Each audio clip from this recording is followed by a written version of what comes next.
Good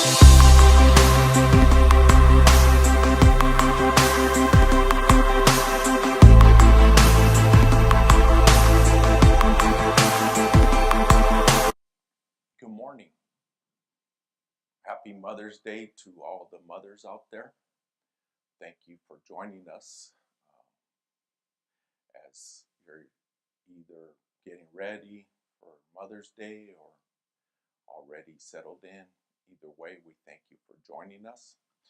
We're going to be in the book of 1 Corinthians chapter 13. You should know what that one is. I think you know that. And we'll start with verse 4. And it uses the word charity, which gets interpreted in English to love, which is agape. Agape, which is different than phileo, which is brotherly love, where agape is unconditional love. So this clarifies that it's agape love. Love suffereth long, and it is kind. Love envieth not. Love vaunteth not itself, is not puffed up, it doesn't brag. It does not behave itself unseemly, it is proper. Seeketh not her own, is not easily provoked. Thinketh no evil. Rejoiceth not in iniquity, but rejoiceth in the truth. It beareth all things, it believeth all things, hopeth all things, endureth all things. This is pretty powerful. Love never fails. But whether there be prophecies, they'll fail. Whether there be tongues, they will cease. Whether there be knowledge, it shall vanish away. For we know in part, we don't know everything. And we prophesy in part. When we prophesy, it's partial. It's partial, meaning it's not everything comes out in prophecy. But when that which is perfect is come, perfect again is complete. When that which is complete comes, then that which is in part, meaning it's only part of it, it's not the whole thing, it shall be done away. Then Apostle Paul says, when I was a child, I spake as a child, I understood as a child, I thought as a child. But when I became a man, I put away childish things. For now we see through a glass darkly, but then face to face. Now I know in part, but then shall I know even also I am known. In other words, when life switches to eternity, we'll know all of this.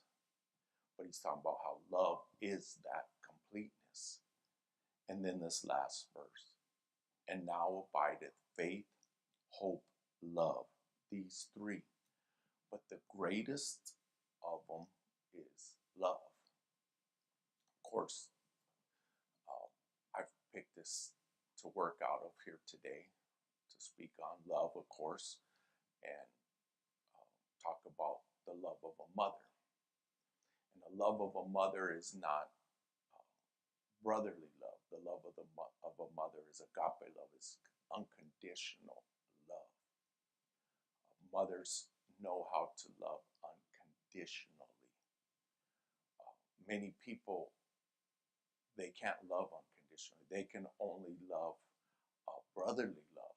They can only love people that they see that has value to them, that has worth to them. Or another way I can say that is somebody that's going to do something for them. If they don't see that a person offers anything to do for their life, they won't love them. They may even mistreat them. Where a mother's love is not like that.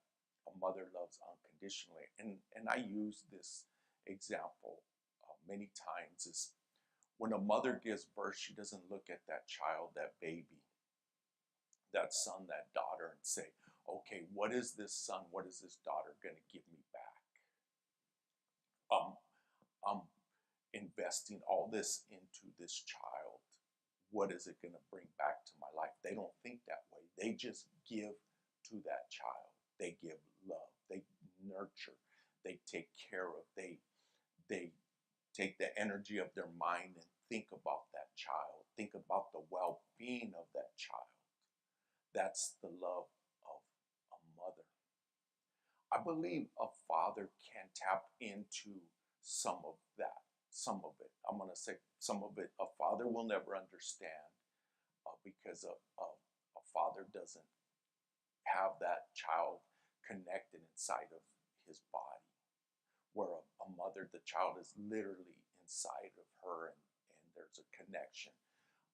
But a mother is just geared to have a different love regardless of that literal umbilical cord. Regardless of that, it's in a mother to love and have that unconditional love. And like I said, I believe a father can taste it, get close in areas, but and all of us will witness how a mother just has the ability to go the extra mile. There are fathers that you just know will they'll lay their lives down. They'll be selfless. They'll put themselves last in the line of their family. But it is not as common for a father to be selfless towards their children like a mother. Again, they can taste it, they can get close, but it's not as common. I'll say it this way: when a mother is not like that, when a mother's not showing unconditional agape love, that is unusual. When a father's showing that unconditional agape love, that is unusual. That's how I want to present that. In other words, the percentage of fathers that are like that is fewer, where the percentage of mothers is greater. But I believe that fathers can tap into that if they can remove the selfishness, where it's more natural, if I can use the word natural, for a mother to be selfless. It's more natural. It's more natural for a mother to show all these traits of agape love. And that's why you'll see so much, and you see this coming across on Mother's Day, how Mother's Day is celebrated at a higher level than Father's Day. And I'm not complaining about it. I'm explaining why.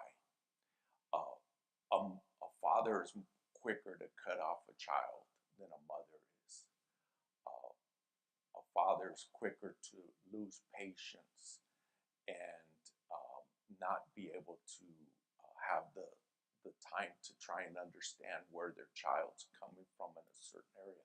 A mother tends to be able to have more patience, to be able to hear out where this child may be coming from in a difference of where they are in life. But I believe all of us should be able to take some of that motherly love, in other words, to use it to bring it across. I know some people frown on motherly love because they think that it makes a man too soft, which I disagree with that. I disagree with it. I know a lot of men think that motherly love hurts, let's say, a young man, but if it's done properly, it doesn't. Motherly love nurtures that child. But yes, that focus on boys here. The boys do need to understand growing into being a man, growing into accountability, work ethic, discipline. But it can be balanced out. It's when the motherly love goes beyond nurturing and it goes to enabling.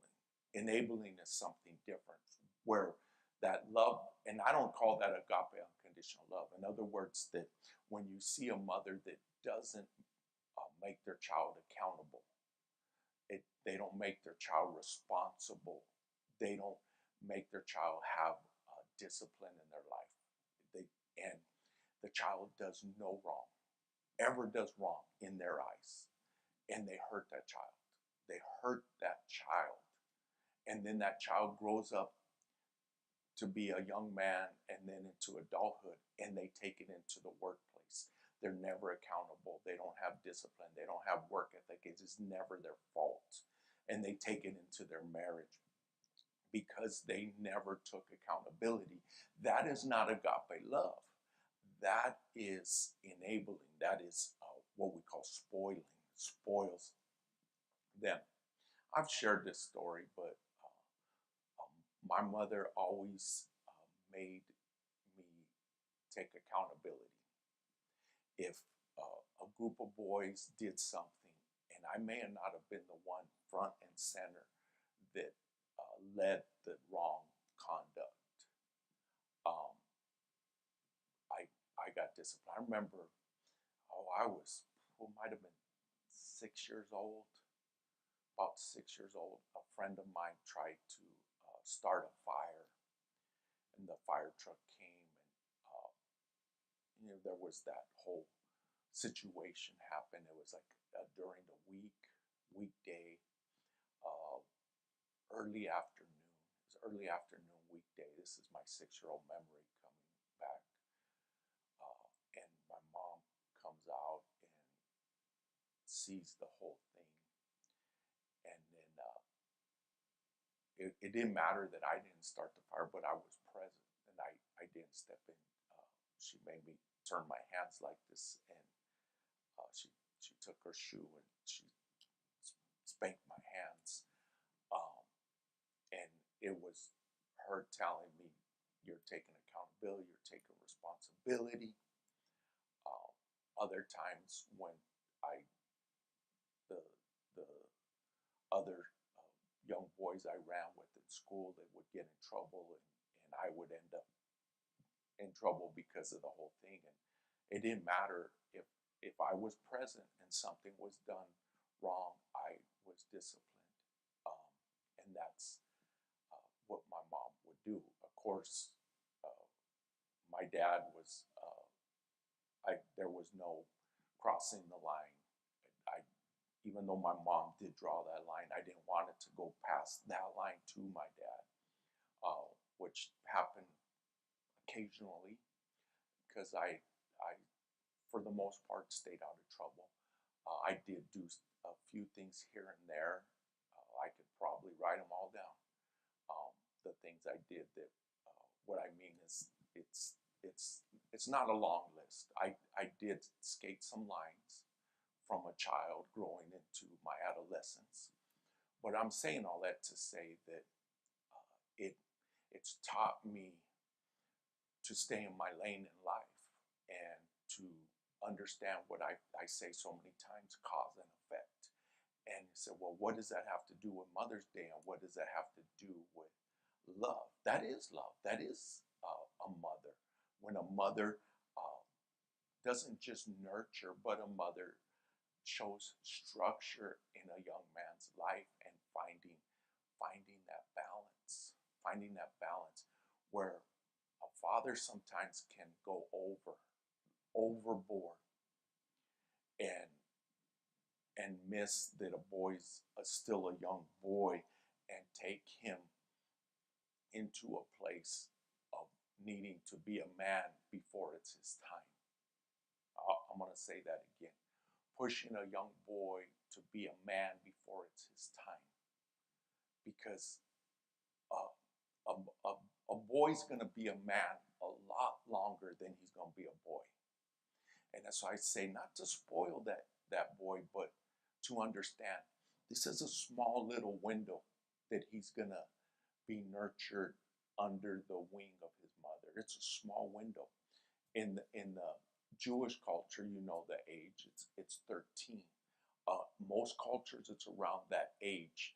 In the United States, there isn't really that line. We don't have that line. There's 18 when you become an adult, but there isn't that definite line to say, okay, you're graduating from a boy to a man, which is not healthy. In other cultures, they have that line that the boy steps over, where he begins to pull away from the mother and goes closer to the father or the father figure. and maybe the biological father's not present, but the father figure takes the boy and takes him into manhood. But when you take a young boy that is still younger than 10 years old, uh, there's still that clay soft. They need that nurturing. Once they get into those preteens, life changes. I know where, just the way it worked for me, it was about 10 years old. It was around 10 years old where there was just a big shift in my life. And 10 years old is very young, but that was a major shift in my life. It was around the 10 years old, and I could look back and see the transitions I made at that young age. Now, I wasn't into going into adolescence. I was still a little boy, but my mind and my responsibilities began to change about 10 years old. How the structure changed. My brothers were older; they were already teenagers. My oldest brother was already becoming a man. He'd be starting a family shortly after me being 10 years old. Uh, Everything began to, so they were already up there driving, everything like that. But I uh, saw the big shift in my life. But I thank God for that the 10 years prior. I do. I thank God because I look at it.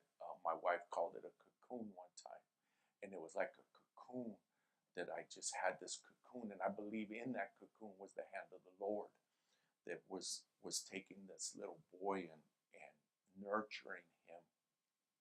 And then I was around 10 years old that I shot to needing to step into the shoes of becoming a man. And I at that same time, I started having this, I drew towards uh, the Bible. I drew towards looking at doing the wrong thing. And I remember telling the boys not to steal. I remember I had a bunch of boys, they stole candy, and I made them get rid of the candy. I said, all of you have to throw that candy away. And they did because they stole it. I didn't say take it back to the store. I just said put it in the trash. You can't eat that. It was like I had this thing already. And I had a friend that was a pastor that his church was on the way home from school. And we passed his church, and they had a house. The pastor had a house on the property. And we would talk, and we'd go into church and occasionally have Bible studies and different things. But it was just a lot of interacting. But I didn't understand all that, but I was drawing towards it, which was setting the stage for something that here I am today, where I'm talking to you. But I'm going back to that love, that agape love that my mother nurtured into me. She nurtured that into my life, uh, and helped me because of her unconditional agape love.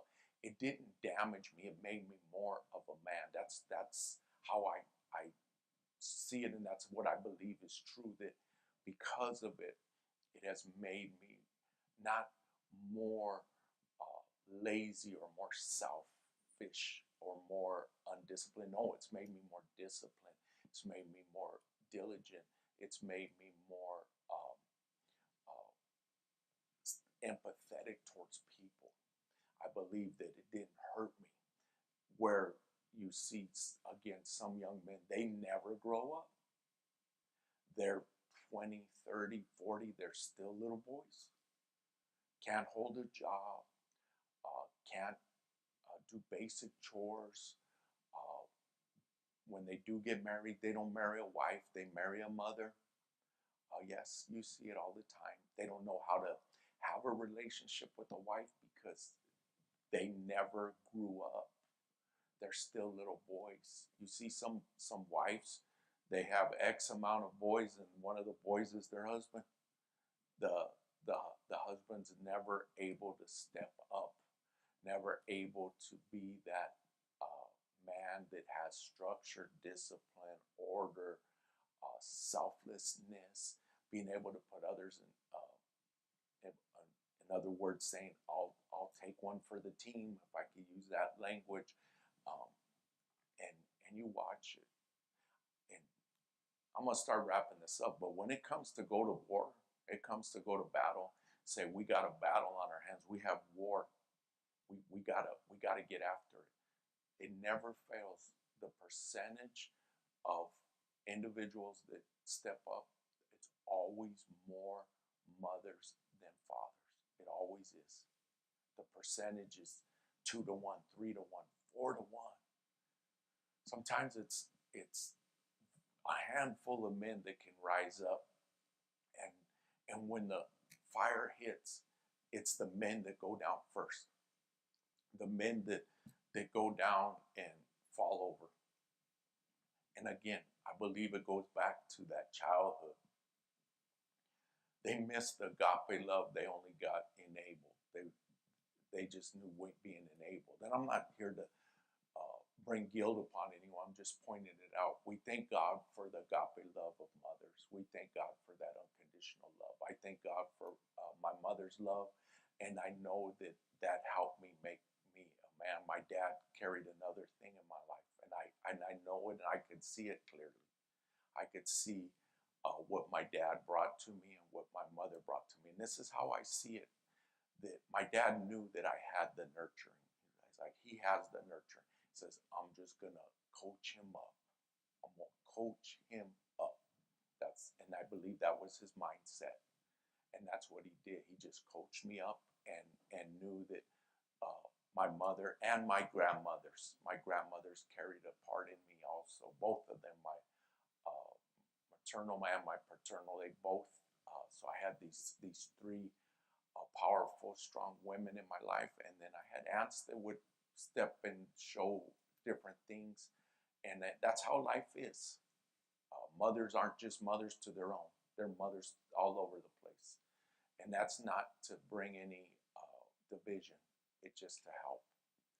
Happy Mother's Day again to all the mothers. Happy Mother's Day to my wife. Happy Mother's Day to my mom. Happy Mother's Day to all those that I know out there. I thank you for your love.